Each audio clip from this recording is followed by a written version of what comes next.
Salam and what's up mga kasoya?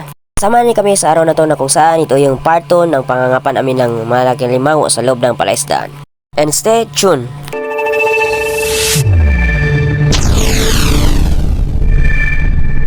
So ayun na nga mga kasoya, so ito yung part 2 ng pangangapan natin ng alimango or panimot ng alimango dito sa loob ng palaisdaan. At mga kasoya, so maraming salamat po sa lahat ng sumuporta at nanood sa part 1 ang episode nito mga kasoya. Lalong-lalo na po sa mga nag-follow, nag-subscribe, at sa mga hindi pa naka-follow na parating nanonood sa vlogs po namin. So please paki-follow po dahil malaking tulong po yun sa amin mga kasoya. At big shoutout po sa mga nagko-comment sa lahat ng uploads po namin sa Facebook at sa YouTube channel po namin. At sa dati at bagong followers at subscribers, maraming salamat po. Kayo po ang isa sa mga inspirasyon namin sa pag-vlog araw-araw. So maraming salamat po and God bless you all.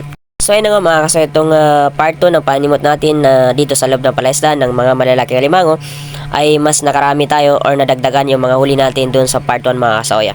Pero may mga nahuli din tayong mga malilit na limango dito sa loob ng palaisdaan, gaya na itong nahuli ni Julius mga kasoya. So pag ganyan yung mga nahuli namin kalilit ay pinapakawalan namin dahil bawal kunin yung mga malilit at payat na limango kahit malaki yan mga kasoya.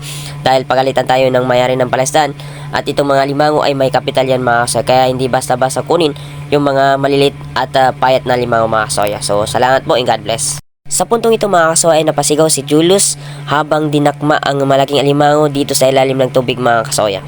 Kaya pala siya napasigaw mga kasoya dahil nasipit pala siya ng malaking alimango dito sa ilalim ng tubig habang ginakma niya ito mga kasoya.